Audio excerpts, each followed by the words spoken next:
நமஸ்காரம். நான் விஹெச் பாலு. இன்றைய நம்முடைய ஆன்மீக சிந்தனைகளில் நம்ம பார்க்க போகிறது மகாபாரதத்தில் அதிகம் பேசப்படாத கதாபாத்திரங்களில் ஒரு மிக நல்ல கதாபாத்திரம், மிக அழகான ஒரு கதாபாத்திரத்தை பற்றி இப்போ பேச போகிறோம். அர்ஜுனன் மகன். அவன் அரவான்கிற பேர் கொண்டவன். அரவுன்னா பாம்பு, அரவான். அர்ஜுனன் மாதிரியே அழகானவன். 3 அழகர்களை பற்றி மகாபாரதத்தில் சொல்லுகிறாங்க. ஒருவன் மிக மிக அழகானவன் கிருஷ்ணன், எல்லாருக்கும் தெரிஞ்சது. அடுத்த அழகானவன் அர்ஜுனன். பார்க்குற பொண்ணுங்கள்லாம் அர்ஜுனனை மேலே ஆசைப்படும். அர்ஜுனனும் ஏமாத்தாமல் வரவங்களெல்லாம் கல்யாணம் பண்ணிக்கக்கூடிய ஒரு மனிதனாகத்தான் அங்கே சித்தரிக்கப்பட்டிருக்கிறான். அர்ஜுனன்னா அர்ஜுனன் மாதிரி ரொம்ப அழகாக இருக்கியா அப்படிங்கிற மாதிரி சொல்லப்படுகின்ற ஒரு அழகன். 3வது அழகன் மகாபாரதத்தில் சொல்லப்படுகிறது அரவான். அர்ஜுனனோட பையனை பற்றி சொல்கிறாங்க. எப்படி அர்ஜுனோட பையன்? எனக்கு நிறைய பையன் இருக்கணுமே, ஏகப்பட்ட மனைவினா ஏகப்பட்ட குழந்தை இருக்கத்தானே செய்யும். அரவான் அப்படி என்ன ஸ்பெஷல் என்பதைத்தான் இன்றைய மகாபாரதத்தில் சொல்லப்படாத கதாபாத்திரங்களாக நாம் பார்க்க போகிறோம். இந்திரபிரஸ்தம்னு ஒரு அழகான ஒரு நகரத்தை பாண்டவர்கள் உருவாக்குகிறார்கள். அதில் தட்சகன்னு ஒருத்தவரை காண்டவ வனத்தில் ஆண்டு கொண்டிருந்தான். அப்போ பாண்டவர்கள்லாம் போய் கிருஷ்ணரோட சேர்ந்து அந்த வனத்தை அழித்து அந்த இடத்திலே இந்திரபிரஸ்தத்தை உருவாக்குகிறார்கள்.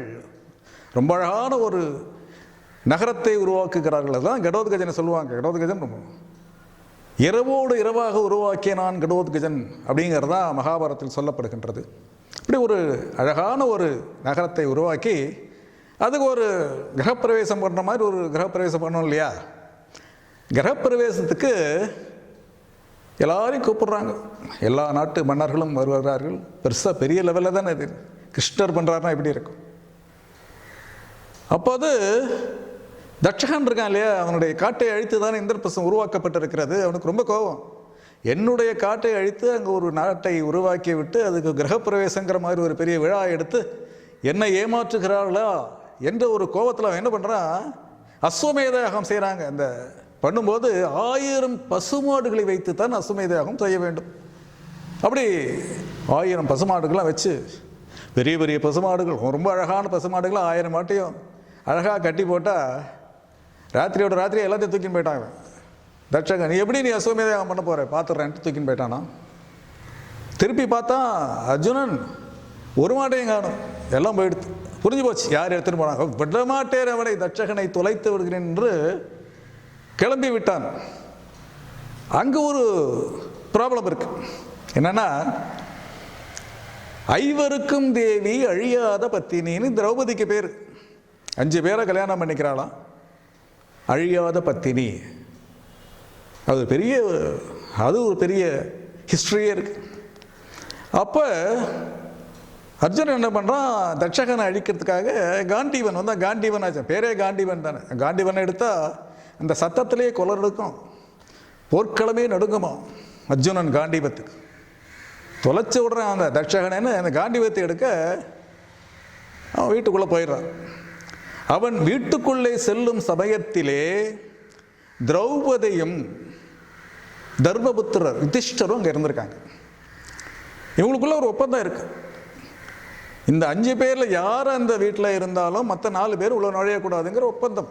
அந்த இடத்திலே அர்ஜுனன் அதை மீறி விடுகிறான்.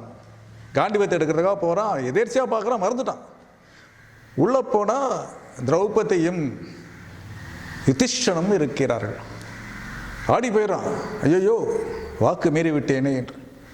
வாக்கு மீறிவிட்டால் ஒப்பந்தப்படி 1 வருஷம் காட்டுக்கு போயிடும். அதனால் அர்ஜுனன் என்ன பண்ணுறான், நான் காட்டுக்கு போகிறேன்னு காட்டுக்கு போயிட்டான். வேறு வழி இல்லை, காட்டில் போகணும். 1 இயர் யார் கண்ணிலையும் படாமல் ஒரு அஜ்ஞானவாசம் மாதிரி தான் அதுவும். அங்கே போய் ஒரு குளக்கரையிலே ஒரு அழகான ஒரு குடில் ஏற்பாடு செஞ்சு ஒரு குடிசை மாதிரி ஒன்று போட்டு 1 வருஷம் தவம் செய்வோம், தவ வலிமை பெறுவோம். வஸ்திரங்களை பிரயோகிக்கணும்னா தவ வலிமை இருக்கணுமா. அது அர்ஜுனனுக்கு ரொம்ப ஜாஸ்தி. எல்லா வஸ்திரங்களையும் மிக அழகாக பிரயோகிக்கக்கூட ஒருவன் அவன். அதனால் அவன் தவம் செய்ய ஆரம்பிக்கும் பொழுது இந்த குளக்கரையில், அந்த குளக்கரையின் அடியிலே ஒரு லோகம் இருக்கிற, அதற்கு பேர் நாகலோகம்னு பேர். அந்த நாகலோகத்தில் அழகான கன்னிகைகள், நாகலோக கன்னிகைகள்னால் ரொம்ப அழகாக இருப்பாங்க. அங்கே உலுப்பின்னு ஒரு அழகி, அந்த ராஜாவோட பொண்ணு, நாகரோகத்து ராஜாவோட பொண்ணு உலுப்பி. அவள் இப்படி போர் அடிச்சதுன்னா அப்படியே வெளியில் வருவா. வெளியில் வந்து அப்படியே கரையோரமாக பார்க்கும்போது உலகத்திலேயே அழகான ஒருவன், கிருஷ்ணனுக்கு சமமானவன் இருக்கிறான், அர்ஜுனன். அர்ஜுனனாலே அழகுன்னு அர்த்தம். பார்க்குறா, யார் இவன்? அப்படியே மன்மத உருவம். பார்த்தோன்னே அவளுக்கு பிடிச்சு போயிடுறது. இவன் கூட தான் வாழணும் என்ற முடிவுக்கு வந்து விட்டால் உலுப்பி. ஏன்னா அவங்கெல்லாம் அந்த ராஜாவோட பொண்ணு தானே, நினச்சா எல்லாம் நடக்கும் இல்லையா? நாகராஜாவோட பொண்ணாச்சு. நான் போய் சொன்னால் கல்யாணம் பண்ணிக்க போகிறோம், அவன் யாராக இருந்தா என்ன என்று அவனை நெருங்குகிறாளாம். அர்ஜுனனுக்கு அது அவன் தவம் செய்ய வந்திருக்கான். அவனுக்கு ஏற்கனவே நிறைய பொண்டாட்டி இருக்குது, யாரை சமாளிக்கிறதுனே தெரில. இப்போல்லாம் 2 பொண்டாட்டி பண்ணாலே வந்து ஜெயிலில் வச்சுருவான் இல்லையா? பைகமி is not allowed nowadays. 2 Pondattiye தப்பு. முதல் பொண்டாட்டி கேஸ் போட்டால் உள்ளே போயிடணும். அப்போ அப்படி கிடையாது, எவ்வளோ வேணாலும் பண்ணலாம். ஒவ்வொரு ராஜாவுக்கும் அப்போல்லாம் பார்த்தீங்கன்னா 10,000 20,000 உள்ள தசரதருக்கு 60,000 பொண்டாட்டின்னு சொல்லி இப்படி நிறைய பொண்டாட்டிகள். கிருஷ்ணருக்கே 8 அஃபிஷியல் பொண்டாட்டி, 16,000 அன்அஃபிஷியல் பொண்டாட்டி அப்படின்னு சொல்லுவாங்க கிருஷ்ணருக்கு.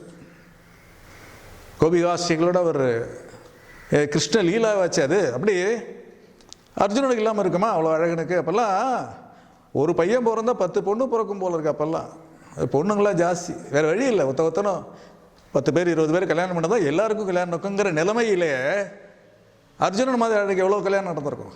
உலுப்பி ரொம்ப ஆசைப்படுறவன் மேலே. இவனை தான் படிக்கிறோம் கொண்டு போய் கேட்குறாளா அர்ஜுனன், அம்மா வேணாமா, என்னால் இருக்கிறதே சமாளிக்க முடியல, அது எல்லாம் பாதி பேர் பெர்கனண்டாக இருக்கான்னு யாருக்கு பதில் சொல்கிறது, வேணாமான்னு கெஞ்சுறான். அர்ஜுனன் நல்லவன் தான், சொல்லி பார்க்குறான் உலுப்பிட்ட.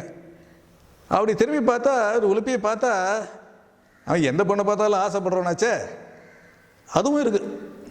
இவ்வளோ அழகாக இருக்கால விட்டுறக்கூடாது அப்படின்னு தோணுது. அதே சமயம் இவ்வளோ வச்சு என்ன பண்ணுறது? ஊருக்கு போனால் ஏற்கனவே வந்து எதேச்சியாக உள்ளே போய் ரூம்குள்ளே போய் தான் இப்போ இந்த மாதிரி 1 வருஷம் காட்டில் உட்காந்துன்ற இது எதுக்கு அப்படின்னு நினைக்கும் பொழுது உலுப்பி விட மாட்டேங்கிறாளாம், அவனை மயக்குகிறாள், பேசி பேசி மயக்குகிறாள். அப்போல்லாம் அந்த காந்தர்வ கன்னிகையெல்லாம் நடனம் ஆடினா ரொம்ப அழகாக இருக்கும். அது மாதிரி நடனத்தின் மூலமாக, அழகின் மூலமாக, பேச்சின் மூலமாக உலுப்பி அர்ஜுனனை மயக்கியே விடுகிறாள். போச்சு, முடிஞ்சு போச்சு. அதுக்கு மாதிரி ஏற்கனவே வந்து அர்ஜுன பொம்பளைனாலே ஆசைப்படுற ஒரு பிறவியாச்சே, அதனால் முதலே அவனுக்கு ஆசை இருக்குது. அவளோடு சேர்ந்து விடுகிறான், அவளோடு குடுத்தனம் நடத்துகிறான். இதுதான் நம்ம கதையோட திருப்பம். அங்கே தான் அப்படியே அவளோட குடுத்தனம் நடத்தி 1 வருஷம் ஆன உடனே திடீர்னு ஞாபகம் 1 வருஷம் முடிய போகிறதே, அவன் அதுக்கு மேலே இருக்க மாட்டான். சரி கிளம்புறோன்ட்டு அவளிடம் சொல்லிவிட்டு கிளம்புகிறானா, விடமாட்டேங்கிறா. உனக்கு என்ன வேணும்? நீ நாகலோகத்தை ஆண்டு கொண்டு இருக்கலாம், உனக்கு எல்லா விதமான சௌகரியங்களும் இங்கே இருக்க, நீ எதுக்கு நீ போகிற இந்திரபிரஸ்தத்துக்குன்னு தடுத்து பார்க்கிறாள். அவன் கேட்கல. வேலை இருக்கிறது, குருஷேத்திர யுத்தம் வரப்போகிறது, நான் இல்லைன்னா எப்படி நடக்கும் இல்லையா என்று போகிறானாம். போகும்போது அவள் வயிற்றிலே அர்ஜுனன் குழந்தை இருக்கிறது, உலுப்பி வயிற்றில். அவன்தான் அரவான். அரபுன்னா நாகம் தானே, நாகலோகத்து பெண்ணோட ஒரு குழந்தையாச்சே. போன பிறகு சர்வ லட்சணம் பொருந்திய ஒரு குழந்தை அவளுக்கு உருவாகிறது. ரொம்ப அழகுன்னா 3 பேர் தான் சொல்கிறான். கிருஷ்ணர், அர்ஜுனன், அர்ஜுனோட பையன். இவன் தான் ரொம்ப அழகாக இருப்பானோ பார்க்கறதுக்கு, அரவான். ரொம்ப அழகாக வளர்ந்துட்டான். வில்வித்தை, வாழ்வித்தை எல்லாத்தையும் கற்றுக்கிறானா. உலுப்பையை எல்லாம் கற்றுக் கொடுக்குறா. ஒரு அரசகுமாரன் மிக அழகாக இருப்பது அங்கே இருக்கிற பொண்ணுங்களுக்கெல்லாம் பொறுக்காத, எல்லாம் அவன் பின்னாடி சுற்ற ஆரம்பிக்கிறது. அப்படியாக வளர்ந்து வருகிறான் அவன். அந்த நேரத்தில் தான் குருஷேத்திர யுத்தம் வரப்போகிறது. பெரிய யுத்தம் வருது. யுத்தம் வரும்போது நம்ம பீமன், நகுலன், சகாதேவன் இல்லை 5 குழந்தைங்களாச்சே, அர்ஜுனன், தர்மபுத்திரர். இல்லை, சகாதேவன் இருக்கான, அவன் சாஸ்திரங்கள் தெரிந்தவன். அவனுக்கு தெரியாத சாஸ்திரங்களே தெரியாது, எல்லாம் சொல்லுவான். குருக்ஷேத்திர யுத்தம் எப்பொழுது ஆரம்பிக்கணும் அப்படின்னு நம்ம அவன்கிட்ட போய் கேட்கலான்னு எதிரியான கௌரவர்கள் தலைவனான துரியோதனன் சகாதேவன் வரானா. வந்து, சகாதேவா, என் சித்தப்பா பையன் தானே, சொல்லு, நான் எப்போ ஆரம்பிக்கணும், எப்பொழுது ஆரம்பித்தால் கௌரவர்கள் வெற்றி பெறுவார்கள் என்பதை நாள் குறித்து கொடு என்று சகாதேவனிடம் துரியோதனன் கேட்குறானா. அந்த தொழிலாச்சே சகாதேவன் ரொம்ப அருமையான ஒரு நாளை எடுத்து குறித்து கொடுக்குறான். இன்னைக்கு ஆரம்பித்தா நல்ல நாள், நல்ல நேரம், இந்த நேரத்திலே ஆரம்பித்தால் எல்லாம் நல்லதே நடக்கும் என்று ஒரு நல்ல நாளை அவருக்கு குறித்து கொடுக்குறான் சகாதேவன் பாண்டவர்கள் இருந்து. இதான் இப்போ மகாபாரதத்தில் எல்லாம் தர்மப்படி தான் நடக்கும். தர்மத்தை மீறியவன் துரியோதனன், அதனால தான் அழிஞ்சு போனான். இப்படி சொல்லி கொடுத்துட்டான். இப்போ திருப்பி வந்த உடனே அர்ஜுனெலாம் கேட்குற, என்னப்பா அது, அவளுக்கு போய் சொல்லி கொடுத்துட்டியே, என்ன இது, எப்போ ஆரம்பிக்கிறது? அப்பொழுது சகாதேவன் சொல்கிறான், ஆரம்பிப்பதற்கு முன்னால் ஒரு களபலி கொடுத்தால் நாம் ஜெயிக்கலாம் அப்படிங்கிறார். ஒரு நரபலி கொடுக்க வேண்டும். சர்வ லட்சணம் பொருந்திய ஒருவன் தன்னை தானே பலியிட்டால் மகாகாளிக்கு பலி கொடுக்க வேண்டும், கொடுத்தா நாம் ஜெயிக்கலாம். அந்த காலத்தில் இப்பேற்பட்ட ஒரு பெரிய போர், மகாபாரத யுத்தம், காலம் காலமாக பேசப்படுகின்ற மகாபாரத யுத்தம் நடக்கப் போகிறது, குருக்ஷேத்திர வார் நடக்கப் போகிறதுனா ஒரு பலி கொடுக்கணும் அப்படிங்கிறது ஒரு சாஸ்திரம் கூட இல்லை. இது எதுக்கு கொடுக்கறதுனா, அதுவும் அர்ஜுனன் மகன் அரவான் அழகன், ரொம்ப ரொம்ப அழகாக இருப்பான்.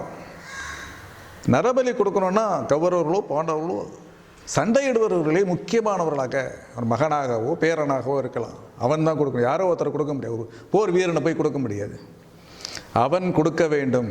இரண்டாவதாக அவன் மனம வந்து செய்ய வேண்டாத, எவனோ ஒருத்தன் போய் கழுத்து வெட்டக்கூடாது. இது யார் செய்வா? அப்பொழுது முன் வருகிறான் அரவான் அழகன். என்ன, அர்ஜுனன் மாதிரி அழகாக இருப்பான், நாகக்கண்ணிகை பொண்ணாக இருக்கிறதுனால அவன் கண்கள்லாம் பாம்பு மாதிரி இருக்குமா, தலையில் கிரீடம் வச்சிருப்பான், பார்க்குறவங்கெல்லாம் அப்படியே சொக்குகின்ற அழகனவன் அர்ஜுனன் மகன், நான் பண்ணுகிறேன் என்று குருக்ஷேத்திரத்திலே கௌரவர்களுக்கும் பாண்டவர்களுக்கும் நடுவிலே வந்து நிற்கிறானாம். நின்று தனது தலைமுடியை அப்படியே பின்னாடி எழுத்து கத்தியாலே தன் கழுத்தை தானே வெட்டி கொள்ளுகிறான் அரவான். பேர்பட்ட தியாகம். பாண்டவர்கள் ஜெயிக்க வேண்டும், தர்மம் நிலைக்க வேண்டும் என்ற எண்ணத்திலே செய்யப்படுகின்ற ஒரு தியாகம் அர்ஜுனன் மகன் செய்தது. அப்படியே அர்ஜுனன்லாம் துடிச்சு போகிறான். ஏன் மகன் களபலி கிருஷ்ணர் தேற்றுகிறாராம், இதை நடக்க வேண்டும் என்று இருக்கிறது, நடக்கிறது. அப்போ சொல்கிறாராம், அரவான் என்கின்ற 3 வரன் கேட்டான், கொடுத்துருக்கு. ஒரு வரன் முதல் நாள் யுத்தத்திலே அவன் இறக்க வேண்டும், களபலி தர வேண்டும் என்று சொன்னான், அது நடந்து விட்டது. இரண்டாவதாக அவன் தலை தனியாக இருக்கு இல்லையா, அதை எடுத்து மலை மேலே வைக்க வேண்டும். இந்த 18 நாள் யுத்தத்தையும் அவன் காண வேண்டும் என்று ஆசைப்பட்டவன், அதுவும் நடக்கும், கவலைப்படாதே அர்ஜுனா என்று தேட்டுகின்றானாம். மூன்றாவதாக ஒரு அரவான் கேட்டிருக்கிறான், என்னன்னா, நான் களபலி கொடுத்த பிறகு, நான் இறந்த பிறகு எனக்காக ஒரு பெண் அழ வேண்டும், என்னை நினைத்து அழ வேண்டும், நான் இறந்ததை நினைத்து அழ வேண்டும்னு கெஞ்சறானா. அவ்வளோதானப்பா. கிருஷ்ணர் அப்போ தேடி பார்க்குறாரு. கேட்கும்போது அடுத்த நாள் சாக போகிறான்னா எந்த பொண்ணு வருவா? யாருமே வரல. சாக போகிறவனுக்கு கல்யாணம் பண்ணிக்க ஆசைப்படலை, அடுத்த நாளே விதையாகணுமே, முடியாது என்று சொல்லிவிட்டார்களா? யாருமே இல்லைன்ன உடனே கிருஷ்ணர் தானே வருகிறார். இதான் ஒரு பெரிய திருப்பம். மோகினி அவதாரம் எடுக்கிறாராம் கிருஷ்ணர். ஏற்கனவே எடுத்தார், பார்க்கடல் கிடைக்கும் போது மோகினி அவதாரம் எடுத்த மாதிரி மோகினி அவதாரம் எடுத்து அரவானை திருமணம் செய்து கொள்ளுகிறார். ஆணும் இல்லாத பெண்ணும் இல்லாத ஒரு மோகினி அவதாரம். அதான் அரவாணிகள்னு இப்பெல்லாம் சொல்கிறோம் இல்லையா? அப்படி அவர் வந்து அரவான் இறந்த உடனே கண்ணீர் விடுகிறாள். அவனுடைய 3 ஆசையை நிறைவேற்றுகிறாராம் கிருஷ்ணர். இதான் அரவானை பற்றி ஒரு பெரிய ஒரு கதை. மிகச்சிறந்த கதை. அதனால தான் பாண்டவர்கள் ரொம்ப அழகான ஒரு அர்ஜுனனை போல் இருக்கின்றவன் செத்த உடனே அங்கே பாண்டவர்கள் குரூப்பில் லட்சம் சேனாதிபதிகள் வீரர்கள் எல்லாம் அழற அர்ஜுனுக்கு தான் ஏதோ ஆயிடுத்துன்னு வெறி உண்டு அழைகிறார்களாம். தொலைத்து விடுகிறோம் கௌரவர்களை என்று எல்லோரும் வீரம் கொண்டு சண்டை போடுவதற்கு அது ஆதாரமாக அமைந்தது என்பது தான் அரவானோட கதை. ஒரு பெரிய ஒரு கதை. இதில்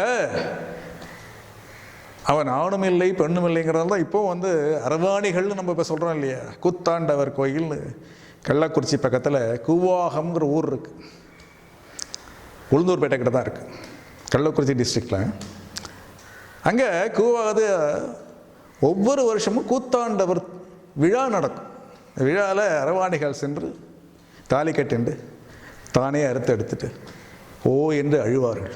அது இன்னும் நடக்கிறது, இன்றைக்கும் நடந்து கொண்டு இருக்கிறது. அரவானை நினைத்து அரவான் மிக போற்றப்படுகிறான். இந்தோனேஷியாவில் கூட தமிழர்கள் வாழ்கின்ற இடத்தெல்லாம் அரவான் போற்றப்படுகிறான். அவர் இரவான் அங்கே சொல்கிறாங்க, ஜாவா தீவுகள் எல்லாம்.